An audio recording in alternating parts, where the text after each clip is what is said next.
As we move closer to the launch of PS5 and Xbox Series X, the war of words is going to heat up, and Sony doesn't look like they're going to have a problem calling out what they deem as weaknesses from Team Green. In an interview with BBC, Jim Ryan was asked how important are exclusives like Spider-Man and Gran Turismo to PS5, and here's what Jim said, quote, "Exclusive games are obviously one point of difference between our system and others. But I really call out the criteria of quality rather than necessarily exclusivity. And when I look at our worldwide studios, it's really the quality of the work that they produce that counts." And then this was followed up by an interview in The Guardian where another Sony executive says that for Sony, exclusive games are hugely important, more important, I think, than they've ever been. And look, no matter whose team you're rooting for, whether it's you're a PlayStation fan or you're an Xbox fan or you're a real gamer who just loves gaming and you love everything that's good, if there's one thing that Sony has been able to consistently do this generation, is that they've been able to deliver high quality games. And for instance, you could look at a Metacritic score from one game and in and of itself doesn't mean much. But whenever you look at the top reviewed games for each platform, aside from the fact that Rockstar is just gaming geniuses, the other major takeaway is just how many more exclusives PlayStation had compared to Xbox on this list, which relied almost entirely on third party to carry their water this generation.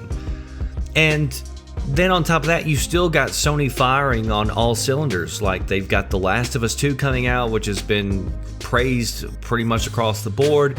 Then you've got Ghost of Tsushima coming out shortly after that. What does Xbox have? What are they finishing up the generation with?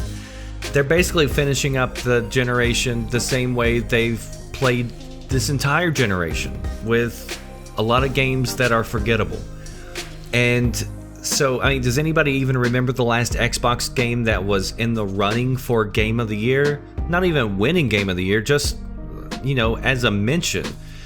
So it's something that really Xbox has got to start delivering. And this is coming from somebody who has been an Xbox fan since the very first Xbox released. That's what I grew up on. I was pushing hard at the beginning of this generation for Xbox. I love the system. It's got a ton of memories for me growing up. But this generation has been the most disappointing when it comes to the quality of Xbox games. And it's not going to take just one or two major Xbox games to gain back the trust for a lot of people. I mean, I expect Halo to be excellent. As much money and as many people as they have working on it, I could be wrong. There's a lot riding on Halo, but I don't expect it to be bad.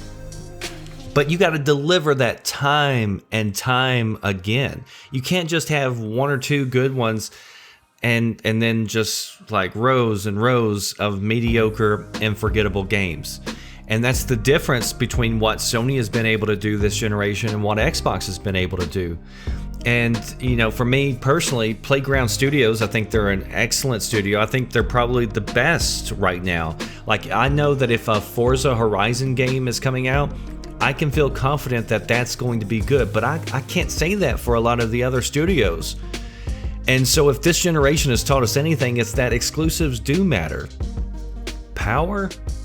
Not so much to the majority of the public. It does, within our close circles, it does, like if you're following gaming news every single day. But if the public really cared about it, the Xbox X would be flying off the shelf, would it not? And even though PS4 Pro was less powerful than the X, you could easily make an argument that most of their first-party games looked better than 99% of the games that Xbox released. So you've got Xbox, who has been building an arsenal over the last couple of years, a lot of acquisitions. We're going to see where it goes, even though they've already stated that a lot of those are meant to not be on AAA scale. They've already said that a lot of those studios they brought in to be able to produce games on a regular basis for Game Pass. That's completely fine. That's not saying that there's not going to be AAA games, but they're going to have to start delivering real huge, powerful hits like PlayStation.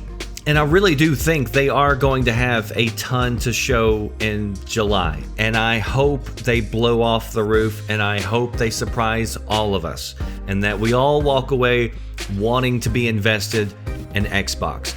I mean, really, there's no excuse for them not to, since they've taken off most of this generation, and they've had all this time to build up, and they're not really throwing anything to the Xbox at the very end here.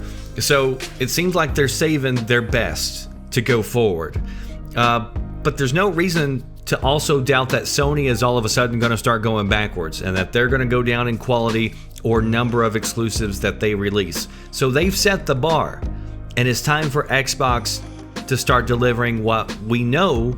People who have been with Xbox since the beginning, we know that they're capable of delivering games, delivering good games. They've done it in the past. And especially with their war chest full of money, no reason to make excuses for Xbox. Post below, do you agree with Sony's statements that up until now, the exclusives and the quality of those exclusives have set PlayStation apart from Xbox? And do you think Xbox is going to be able to rise to the occasion come July? That does it for me, The Red Dragon. I'll see you next time. Thanks for watching. Are you listening? Damn.